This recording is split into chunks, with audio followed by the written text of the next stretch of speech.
Hello friends. हम basic अनुदेशक वाला जो पोर्शन देखें सिलेबस में, उसमें हमारी एक यूनिट है कम्युनिकेशन एंड नेटवर्क कॉन्सेप्ट। यहाँ पे आज हम इस चीज़ को लेके एक नया सब्जेक्ट नेटवर्क स्टार्ट करेंगे और जितना भी हमारा सिलेबस होगा इम्पॉर्टेंट सारे फैक्ट हम पढ़ेंगे, उससे रिलेटेड एमसीक्यू करेंगे। तो सबसे पहले आपको इसका मतलब पता होना चाहिए कि कम्युनिकेशन का क्या मतलब होता है। इसका ट्रांसलेशन देखें तो कम्युनिकेशन को हम हिंदी में बोलते हैं संचार। और कंप्यूटर के लिए अगर कंप्यूटर सब्जेक्ट के अंदर अगर अपने संचार की बात करें तो कम्युनिकेशन का मतलब क्या है। अब एक साइड में हम एक कंप्यूटर को लेंगे और एक साइड में हम एक लेंगे एक पर्सन को। सिंगल एक आदमी क्या क्या काम कर सकता है, अपने से रिलेटेड वो काम कर लेगा, कुछ लिमिटेड टाइम से ही वो काम कर पाएगा। उसे किसी और के साथ में कम्युनिकेशन करने के लिए, अपनी जानकारी किसी दूसरे भी पर्सन तक पहुंचाने के लिए उसे एक आदमी ज़रूर चाहिए, और हो सकता है ज़्यादा भी लोग चाहिए। और बहुत सारे लोग मिलके आपस में क्या करेंगे, संचार करेंगे, आपस में सूचनाओं को आदान प्रदान करेंगे। इसी को हम बोलते हैं कम्युनिकेट करना। और कंप्यूटर की भाषा में अगर बात करें तो जब हम एक कंप्यूटर के साथ में बहुत सारे कंप्यूटर के साथ डेटा का संचार करें, इन सबको आपस में बातचीत करने का मौका दें। इसकी डेफिनेशन की बात करें तो हम डेटा कम्युनिकेशन को कैसे समझेंगे, इन्फॉर्मेशन का और डेटा को आपस में एक्सचेंज करना एक कंप्यूटर और दूसरे कंप्यूटर के मध्य, उसे हम बोलते हैं डेटा कम्युनिकेशन। इसमें एग्जाम्पल क्या क्या हो सकते हैं, जैसे आप अपनी डेली रूटीन के अंदर आप घर पे बैठे हो और घर पे बैठे बैठे आप अपने कंप्यूटर से किसी को ईमेल भी भेज सकते हो, वीडियोस भी देख सकते हो, वीडियोस को शेयर भी कर सकते हो, किसी के साथ में चैटिंग भी कर सकते हो, चैट कर सकते हो। इसका मतलब ये हुआ कि एक ही कंप्यूटर के माध्यम से हम बहुत सारे डेटा के साथ में काम कर रहे हैं और अपनी भावनाओं को, अपनी इन्फॉर्मेशन को, अपने पास रखे हुए डेटा को अदर कंप्यूटर के साथ में भी शेयर कर रहे हैं। ईमेल अगर आप करोगे तो किसी ना किसी को आप ईमेल भेजोगे, वीडियोस अगर शेयर करोगे तो आप किसी अदर कंप्यूटर के ऊपर वीडियोस को भेज रहे हो। तो डेटा कम्युनिकेशन हो जाएगा अपनी इन्फॉर्मेशन और डेटा को एक कंप्यूटर से दूसरे कंप्यूटर के साथ में एक्सचेंज करना। अब डेटा कम्युनिकेशन आज से तो होता नहीं है, ट्रेडिशनल मेथड भी होते हैं इसके। जैसे आप पहले याद करो, अगर आपको कोई इन्फॉर्मेशन किसी अदर जगह पे भेजनी होती थी तो आप क्या करते थे, उस इन्फॉर्मेशन को एक कागज़ पे लिखते थे और लिखकर उसका एक लेटर बना के पोस्ट ऑफिस में पोस्ट करते थे। देन वो पोस्ट जो है रिसीवर को मिलती थी या जिसको आपने भेजी है उसको मिलती थी 3-4 दिन के बाद में। ट्रेडिशनल तरीके से, पुराने तरीके से हम बात करें तो सूचनाओं का आदान प्रदान करना बहुत मुश्किल था। यहाँ पे इन्फॉर्मेशन हम भेजते थे बट ये हो सकता है वो लॉस्ट हो जाए। मतलब अगर आपने लेटर जो भेजा अगर वो खो गया बीच में तो आपको पता ही नहीं चलेगा उसके बारे में। इस मेथड से हम बहुत कम स्पीड से डेटा को भेज पाते थे। मतलब आप एक इन्फॉर्मेशन को भेजनी है, अगर कोई खुशी का समाचार है तो आप क्या करते थे, एक लेटर लिखते हो, 3-4 दिन के बाद वो पता चलती थी। इन्फॉर्मेशन का जो फ्लो है वो बहुत ही स्लो था। कई बार ऐसी जानकारी होती थी जो बहुत जल्दी बतानी होती थी, ऑन टाइम आपका जो मैसेज है वो आपका भेजना बहुत ज़रूरी होता था। बट क्या होता था, या तो वो लेटर खो जाए या फिर डाक लेट हो जाए, किसी अदर कंडीशन की वजह से वो इन्फॉर्मेशन देरी से पहुंची। तो जब टाइम निकलने के बाद कोई इन्फॉर्मेशन पहुंचेगी तो उसका यूज़ इतना नहीं रहेगा।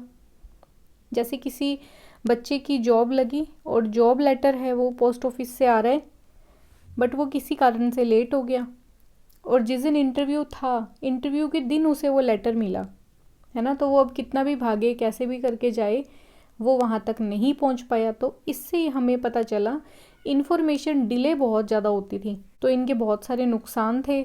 आज हम बात करें तो हमने लेटेस्ट टेक्नोलॉजी को यूज़ कर रखा है। हमने कम्युनिकेशन के अंदर ऐड किया लेटेस्ट जितनी भी हमारे पास फैसिलिटीज़ हैं, और एक कंप्यूटर को हमने बहुत सारे कंप्यूटर के साथ में कनेक्ट कर दिया। माध्यम आपका कोई भी हो, वायर से कनेक्ट किया या बिना वायर से कनेक्ट किया, बट आपने बहुत सारे कंप्यूटर को कनेक्ट कर दिया।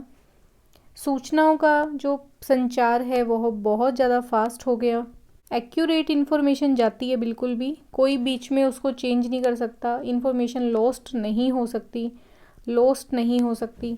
ऑन टाइम आप किसी भी डेटा को भेज सकते हो, टाइम से डेटा को आप सेंड कर सकते हो। तो बहुत सारी हमारे पास इसके एडवांटेजेस हैं बताने के लिए, गिनाने के लिए, है ना। आपको अभी हाल फिलहाल ये पता होना चाहिए कि डेटा कम्युनिकेशन कितना मेजर रोल निभाता है आज हमारी रूटीन की लाइफ में भी। और डेटा कम्युनिकेशन के लिए हम जो ये कंप्यूटर्स को आपस में कनेक्ट कर रहे हैं, इसे हम बोलते हैं हम एक कंप्यूटर का नेटवर्क बना रहे हैं। इसमें हम एक एग्जांपल लेते हैं, जैसे आप हो, आपके कोई फ्रेंड्स का भी ग्रुप है, ये आपके फ्रेंड्स का ग्रुप है, ये आपके फैमिली मेम्बर का ग्रुप है जिनके साथ आपकी बहुत बनती है, और ये कुछ आपके नोन हैं जिनको आप ऐसे रेगुलर रूटीन में जानते हो, मार्केट में हो सकते हैं, अपने आसपास नेबर हो सकते हैं। तो एक इंसान का नेटवर्क क्या होता है, जो नेटवर्क उसने खुद ने अपने आसपास बना लिया। काउंटिंग की बात करें तो ये मान लेते हैं कि ये कोई एक पर्सन है, उसके 10-12 फ्रेंड होने चाहिए, और फैमिली के अंदर मान लेते हैं कि 10 जने उसकी फैमिली में है जिनसे उसकी बहुत अच्छी बनती है, और कुछ 20-25 लोग ऐसे हैं जिनको वो बहुत अच्छे से जानता है। टोटल मिला के इस बंदे का अगर नेटवर्क देखें तो ये 50 बंदे का नेटवर्क अकेला हैंडल कर लेता है आराम से। इसे हम बोलते हैं सोशल नेटवर्क। ये आपने सामाजिक रूप से जो अपना नेटवर्क बनाया वो सोशल नेटवर्क, आपके फ्रेंड्स से बनाया गया नेटवर्क, फ्रेंड्स का नेटवर्क। ये नेटवर्क बनाया क्यों जा रहा है, तो डेटा का संचार करने के लिए। अब फ्रेंड्स होंगे तो वो क्या करेंगे, अगर इसके पास कोई लैपटॉप है, फ़ोन है, प्रिंटर है, कोई भी यूज़फुल चीज़ें हैं, बुक्स हैं, तो वो क्या करेगा, अपने फ्रेंड्स के साथ में शेयर करेगा। इसका मतलब ये हुआ कि इसके पास में जो रिसोर्स था, रिसोर्स की शेयरिंग हुई। सभी फ्रेंड्स आपस में बातचीत भी करते हैं, अपना डेली का रूटीन भी बताते हैं, यहाँ पे डेटा या इन्फॉर्मेशन भी शेयर की गई। तो इन सब रीज़न की वजह से हम क्या करते हैं, एक नेटवर्क बनाते हैं, जल्दी से जल्दी अपनी सूचनाओं को दूसरे तक पहुँचा सकें, डेटा ट्रांसफ़र करने में हमें आसानी हो। इसके साथ में अगर हम बात करें कंप्यूटर की, किसी एक कंप्यूटर से दूसरे कंप्यूटर को कनेक्ट करना, ये ऐसा बना हुआ नेटवर्क कहलाता है हमारा कंप्यूटर नेटवर्क। अब एक्चुअल में नेटवर्क टर्म जो है वो आप अपने डेली रूटीन में यूज़ भी करते हो। फॉर एग्ज़ाम्पल, आप अपने एटीएम से पैसा विड्रॉल करते हो, और जब भी पैसा विड्रॉल होता है आपके अकाउंट से, वो पैसा माइनस हो जाता है। आपका अकाउंट तो था आपके गांव में, और आपने पैसे विड्रॉल किए बहुत ही दूर वाली जगह में, किसी सिटी में, तो वो account hand to hand update हो जाता है। ये सब चीज़ें पॉसिबल होती है नेटवर्क की वजह से। सूचना जितनी जल्दी बैंक के पास पहुंचेगी, उतना जल्दी वो क्या करेगा, अकाउंट को अपडेट कर देगा, जो पैसा आपने निकलवाया उसको उसमें से माइनस कर देगा। ठीक है, यहाँ पे हम नेटवर्क का यूज़ कर रहे हैं। आपने अपने फ़ोन से एक मैसेज को सेंड किया, वो मैसेज दुनिया के किसी भी कोने में जा सकता है ना। तो ये पॉसिबल है नेटवर्क की वजह से। आप नेटवर्क को यूज़ करते हुए कोई भी टिकट बुक कर लेते हो, चाहे वो रेलवे की टिकट हो, एयरप्लेन की। अब बात करें, आप तो बैठे हो राजस्थान में और आपको टिकट बुक करनी है केरला से। केरला से जाना है किसी को मुंबई। आपने राजस्थान में बैठे बैठे एक टिकट बुक कर दी, जो केरला से मुंबई जाने की एक टिकट थी। वो सब कैसे पॉसिबल हुआ, आपका जो कंप्यूटर है वो कनेक्टेड है नेटवर्क के अंदर, उसने परमिशन दी आपको कि आप क्या कर सकते हो, नेटवर्क में एंटर करके बहुत दूर रखे हुए सिस्टम को भी यूज़ करके ये टिकट बुक कर सकते हो।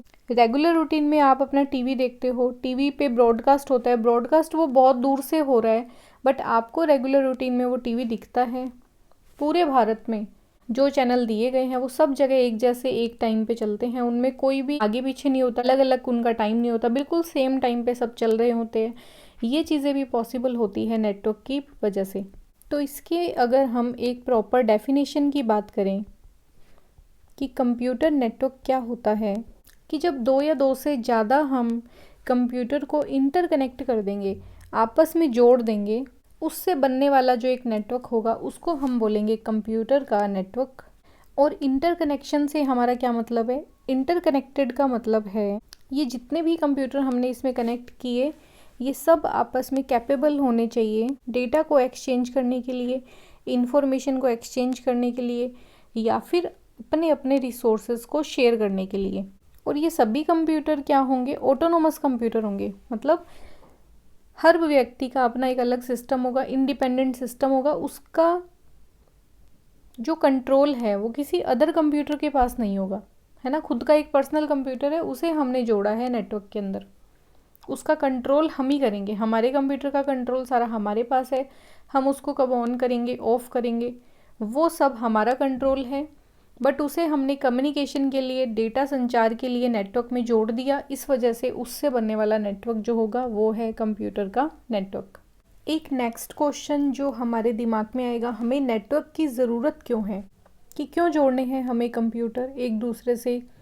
और जब डेटा का संचार हम नॉर्मल कर सकते हैं, ट्रेडिशनल मेथड से कर सकते हैं, तो हम कंप्यूटर्स को आपस में क्यों जोड़ें। इससे हमें बहुत सारे बेनिफिट हुए, उनको हम नंबर वाइज देखेंगे। सबसे बड़ा बेनिफिट जो हमें हुआ है वो है रिसोर्स शेयरिंग करने का ऑप्शन हमें मिलना। अब रिसोर्स शेयर से मेरा क्या मतलब है वो आप समझें। जैसे आपने कोई एक प्रिंटर को परचेज़ किया और आपके पास 4 कंप्यूटर हैं। अब एक ऑप्शन तो आपके पास ये है कि आप चारों कंप्यूटर के लिए अलग अलग एक प्रिंटर लेके आएँ, और दूसरा ऑप्शन आपके पास ये है कि आपको नेटवर्क ने ये फैसिलिटी दी कि आप इस प्रिंटर से इन सभी चारों कंप्यूटर को आपस में कनेक्ट कर दें। जो भी रिक्वेस्ट सबसे पहली आएगी उसे प्रिंटर एग्जीक्यूट करना शुरू कर देगा। तो रिसोर्स शेयरिंग से हमें समझ आया, जहाँ पे हमें 4 प्रिंटर की ज़रूरत थी, हमने एक प्रिंटर लगाकर व्यवस्था ऐसी कर दी कि अब हमें 4 प्रिंटर के पैसे नहीं देने पड़ेंगे। हमने कॉस्ट का रिडक्शन कर दिया, कॉस्ट हमने कम कर ली, और जो एक रिसोर्स हमारे पास थे प्रिंटर, इसको हमने सबके बीच में शेयर करके रिसोर्स का अच्छा यूटिलाइजेशन कर लिया। अब इसका आप लाइव एग्जांपल देखें तो ये हो सकता है, ये कोई ए बंदा है, ये बी, सी और डी। ए सिर्फ 2 घंटे के लिए ही कंप्यूटर ऑन करता है और इसे यूज़ करता है। उस टाइम पे इसको 2 घंटे प्रिंटर चाहिए था। अगर हम इसको अलग प्रिंटर ला दें, इन सबको अलग अलग प्रिंटर ला दें, इसके साथ में जोड़ा गया जो प्रिंटर होगा वो तो सिर्फ 2 घंटे के लिए काम में लिया गया। भाई आपने कोई ऐसा सिस्टम परचेज़ कर लिया, आपने एक ऐसा रिसोर्स परचेज़ कर लिया जिसका आप अच्छे से यूटिलाइज ही नहीं कर रहे। ये तो हम आम घरों में भी देखते हैं। अगर कोई चीज़ महंगी है तो हम उसका ज़्यादा से ज़्यादा यूटिलाइजेशन करने के लिए क्या करते हैं, उस चीज़ को कम लेके आते हैं ताकि वो अच्छे से यूटिलाइज हो। और इसमें एक एग्जांपल और ले सकते हैं, जैसे एक कंप्यूटर है, उसे हमने 2-3 कंप्यूटर के साथ में अगर कनेक्ट कर दिया, और ये मान लेते हैं ये कंप्यूटर जो है बीच वाला, ये इसमें बहुत ही इम्पोर्टेंट डेटा सेव है और इन दोनों कंप्यूटर को भी इस डेटा के ऊपर काम करना होता है। तो हमने एक ऐसा नेटवर्क बना दिया जिससे इन तीनों कंप्यूटर को आपस में कनेक्ट कर दिया। अब ए कंप्यूटर भी इस बीच वाले कंप्यूटर पे रखे हुए डेटा को एक्सेस कर सकता है, उसे यूज़ कर सकता है, और बी कंप्यूटर भी इसमें रखे हुए डेटा को यूज़ कर सकता है। इसका मतलब ये हुआ, हमने इनके बीच में डेटा और इन्फॉर्मेशन को शेयर कर लिया। तो रिसोर्स शेयर करना, डेटा शेयर करने के लिए हमें नेटवर्क की ज़रूरत है। इसको फास्ट करने के लिए, अच्छे से रिसोर्सेज का यूटिलाइजेशन करने के लिए हमारे पास नेटवर्क होना चाहिए। नंबर 2 पे और क्या रीज़न हो सकते हैं, कम्युनिकेशन मीडिया। मतलब जैसे हमने डेटा कम्युनिकेशन देखा था कि डेटा कम्युनिकेशन के अंदर हमने बात की, हम उसमें वीडियो को भी शेयर कर सकते हैं, हम इसमें किसी तरह की फ़ाइल भी शेयर कर सकते हैं, हम यहाँ पे ऑडियो भी शेयर कर सकते हैं, हम किसी तरह का डेटाबेस भी शेयर कर सकते हैं। तो कम्युनिकेशन मीडिया हमें ये अलाउ करता है, हमें ये फैसिलिटी देता है कि हम हर तरह की फ़ाइल को शेयर कर सकते हैं, और इसको शेयर करने के लिए हमें एक नेटवर्क की रिक्वायरमेंट है। और इसमें सबसे मोस्ट इम्पॉर्टेंट चीज़ हो जाती है कि हम इस डेटा को फास्टली एंड ईजी वे में क्या करना चाहते हैं, शेयर करना चाहते हैं कि डेटा ज़्यादा से ज़्यादा फास्ट जाना चाहिए, ट्रैवल करना चाहिए, और साथ में बहुत ही ईजी होना चाहिए भेजने के लिए। अब आप इसमें एग्जांपल लो व्हाट्सअप का, तो व्हाट्सअप पे हमें क्या करना है, एक वीडियो का अटैचमेंट देते हो आप, और वो व्हाट्सअप से डायरेक्ट क्या होती है, दूसरे के नंबर पे चली जाती है। तो कम्युनिकेशन का जो माध्यम है वो बहुत ईजी होना चाहिए, फास्ट होना चाहिए, ये हमारा टारगेट होता है। इसके लिए हमें नेटवर्क की रिक्वायरमेंट है। और क्या क्या चीज़ें होती है वो देखेंगे। जैसे कोई बीच में एक हमारा कंप्यूटर है, उसमें हमने बहुत ही इम्पोर्टेंट डेटा को सेव कर रखा है, और बाकी बहुत सारे कंप्यूटर हैं हमारे पास जो इस कंप्यूटर से कनेक्टेड हैं, इस पे रखे हुए डेटा को यूज़ कर रहे हैं। तो नेटवर्क में सबसे अच्छी बात क्या होती है कि आप जिस कंप्यूटर में इम्पॉर्टेंट डेटा सेव होता है उसका आप बैकअप भी रखते हो अपने पास, ताकि इस कंप्यूटर में कोई भी फॉल्ट आ जाए, कोई भी मिस हैपनिंग हो जाए तो हमें वो डेटा आराम से कभी भी मिल जाए। ठीक है, अब ये सब कंप्यूटर इससे कनेक्टेड हैं और ये इसमें रखे हुए डेटा को यूज़ कर रहे हैं। मान लेते हैं इस कंप्यूटर में कोई दिक्कत आ गई, तो इसका बैकअप हमने लिया था दूसरे कंप्यूटर में। अब क्या होगा, बाय डिफ़ॉल्ट ये कंप्यूटर एक्टिवेट हो जाएगा और बाकी के कंप्यूटर से ये कंप्यूटर भी कनेक्टेड होता है। तो ये सब कंप्यूटर अब किसके साथ में डेटा को शेयर करेंगे, इस बैकअप वाले कंप्यूटर के साथ। इससे होता ये है कि जो सूचनाओं का आदान प्रदान हमें करना है, डेटा संचार है, वो कहीं पे ब्लॉक नहीं होता, रुकता नहीं है, चलता रहता है कंटिन्यूसली। जब ये कंप्यूटर सही हो जाएगा तो वापस से कनेक्शन कहाँ एस्टेब्लिश कर लिया जाएगा, इसी कंप्यूटर के साथ में। तो जब भी नेटवर्क में हम कंप्यूटर के ऊपर डिपेंड होते हैं तो हमें ये फैसिलिटी मिलती है। जैसे हमारी बही खाते वाली एग्जांपल लेते हैं, कोई दुकानदार था, उसने बही खाता सबका लिख रखा था। बही खाते आपको ध्यान होगा हाथ से लिखा जाता है सारा हिसाब, और पहले वाले लोग भी क्या करते थे, उस बही का खाते की भी 2 कॉपी रखते थे, एक वो घर में रखते थे, एक वो दुकान पे रखते थे। कोई ऐसी कोई बात हो जाए कि दुकान से वो बही खाता चोरी हो जाए या फिर कुछ ऐसा हो, आग लग जाए दुकान में, तो वो खाता अगर आपका कॉपी जो होती थी वो अगर आपकी क्या हो गई, जल गई या चोरी हो गई, उस कंडीशन में आपने जो बैकअप में घर पे रख रखी है वो आपकी काम आ जाती थी। बट कई बार क्या होता है कि ऐसे कॉपी नहीं होती हमारे पास। उस टाइम पे हमें सबसे बड़ा नुकसान क्या होता है, हमारे जितने भी फाइनेंशियल रिकॉर्ड थे वो सब क्या हो जाते हैं, ख़त्म हो जाते हैं। इससे बहुत बड़ी दिक्कत हो सकती है। ऐसा कोई सिस्टम सिर्फ ट्रेडिशनल मेथड में ही आते थे। कंप्यूटर की बात करें तो देखो ऐसा कोई इशू नहीं आता, क्योंकि जहाँ जहाँ पे फाइनेंशियल चीज़ें इन्वॉल्व हो जाती हैं वहाँ पे डेटा का बैकअप 200% लेते हैं लोग भी लेते हैं, और कंपनी वाले तो 100% लेते हैं। उनके पास कम से कम 6-7 कॉपी होती है उस पर्टिकुलर बैकअप की। तो ये रिलायबल भी है, नेटवर्क जो है, नेटवर्क बनाने से ये रिलायबल भी है, इसके ऊपर विश्वास किया जा सकता है, विश्वसनीय है, और ये हर किसी के लिए अवेलेबल भी है, हर टाइम अवेलेबल है, 24 घंटे अवेलेबल है। अगर कोई पर्टिकुलर जो सिस्टम है वो ख़राब हो जाए, उस कंडीशन में दूसरा कंप्यूटर दे देंगे आपको डेटा एक्सचेंज करने के लिए, डेटा कहीं और से प्रोवाइड करवा देंगे। ठीक है, तो ये नेटवर्क के बेनिफिट हैं। और एक क्या होता है इसमें, एक सबसे बड़ी बात और हो जाती है, 4th नंबर आप लिखना इसमें, कि इसमें कॉस्ट का रिडक्शन हो जाता है।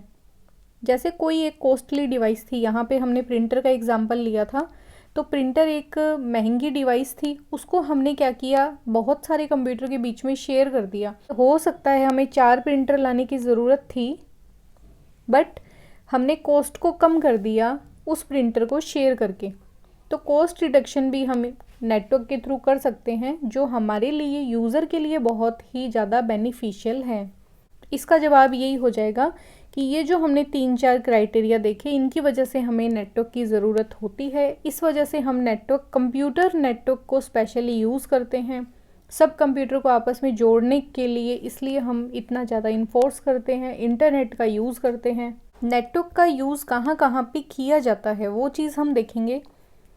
तो जब भी आपको कोई फैक्स भेजनी है आप नेटवर्क के थ्रू भेज सकते हो। आपको अगर कोई ईमेल भेजनी है, किसी को मैसेज सेंड करना है, तो आप नेटवर्क का यूज़ कर सकते हो। नंबर 3 पे आपको कोई वीडियो कॉल करना है, या एक बहुत ही नॉर्मल सी टर्म है आजकल हम सब यूज़ करते हैं, वीडियो कॉन्फ्रेंसिंग।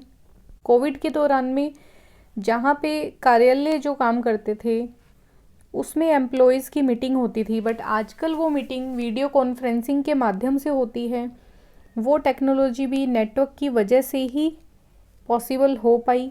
और बहुत ही नॉर्मल सी टर्म, ऑनलाइन सर्विस का उपयोग करना, या तो आप इस सर्विसेज का यूज़ करते हो या फिर ये आप सर्विसेज प्रोवाइड करवाते हो। यूज़ करने से मतलब आप एक कस्टमर हो, आप क्या कर रहे हो, जैसे अमेज़न है, फ्लिपकार्ट है, मिंत्रा है, बहुत सारे इलेक्ट्रॉनिक जो प्लेटफॉर्म है उनका उपयोग करके हम परचेज़ करते हैं, हम इलेक्ट्रॉनिक आइटम परचेज़ करते हैं, जो हमारे डेली रूटीन के अंदर आने वाली चीज़ें हैं उनको परचेज़ कर लेते हैं। उस वजह से हम ऑनलाइन सर्विसेज का यूज़ कर रहे हैं। प्रोवाइड करवाने से मतलब है कि आप कोई प्रदाता हो, आपने कोई बिज़नेस चला रखा है और आप अपना जो बिज़नेस है उसमें ऑनलाइन ऑर्डर लेते हो और यूज़र को वो चीज़ें प्रोवाइड करवाते हो, है ना। तो ये सब चीज़ें भी किसकी वजह से पॉसिबल, नेटवर्क की वजह से ही ये सब चीज़ें भी पॉसिबल है।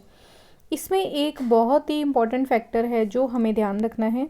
नेटवर्क की वजह से हम बहुत दूर रखे हुए डेटाबेस को भी एक्सेस कर सकते हैं। फॉर एग्ज़ाम्पल जीमेल का ऑफिस अगर हम देखें तो वो है अमेरिका के अंदर। अब आपके मेल आईडी के ऊपर जितनी भी मेल्स हैं, मान लेते हैं 2000 मेल हैं, वो सबकी सब रखी कहाँ पे हुई है, अमेरिका में जो जीमेल ने अपना सर्वर बना रखा है उस जगह पे रखा हुआ है। बट आप उसको यूज़ कहाँ पे कर रहे हो, आप उसको भारत में यूज़ कर रहे हो, भारत में भी आप जैसे मान लेते हैं राजस्थान से उसे यूज़ कर रहे हो। नेटवर्क के थ्रू आप बहुत दूर रखे हुए डेटा को भी आसानी से कहीं पे बैठे हुए एक्सेस कर सकते हो। ये फैसिलिटी हमें किसकी वजह से मिलती है, नेटवर्क से जुड़ने की वजह से। ठीक है, तो ये बेसिक चीज़ें थी, डेटा कम्युनिकेशन क्या होता है और नेटवर्क क्या होता है। देन हमने एक नेटवर्क की छोटी सी डेफिनेशन देखी, दो या दो से ज़्यादा कंप्यूटर को आपस में इंटरकनेक्ट करके हम एक नेटवर्क को बनाते हैं। फिर हमने देखा नेटवर्क की हमें क्यों ज़रूरत है, इससे हम रिसोर्स शेयर कर सकते हैं, यहाँ पे हम कॉस्ट कटिंग कर सकते हैं, कम्युनिकेशन कर सकते हैं। नेटवर्क के थ्रू हम रिलायबल डेटा और डेटा को हर टाइम अवेलेबल करवा सकते हैं। देन हमने बात की एप्लीकेशन ऑफ नेटवर्क क्या होता है, कि नेटवर्क को हम कहाँ कहाँ पे यूज़ करते हैं, जैसे फैक्स करने के लिए, email, video conferencing, video call, online services के लिए, और बहुत दूर रखे हुए डेटा को रिमोट एक्सेस करना। डेटा बहुत दूर है, आप भी बहुत दूर हो उस डेटा से, फिर भी आप उसको नेटवर्क के थ्रू एक्सेस कर पाते हो। ये एक ब्रीफ इंट्रोडक्शन है एक नेटवर्क का, और इसके बाद हम नेटवर्क सब्जेक्ट को स्टार्ट करेंगे।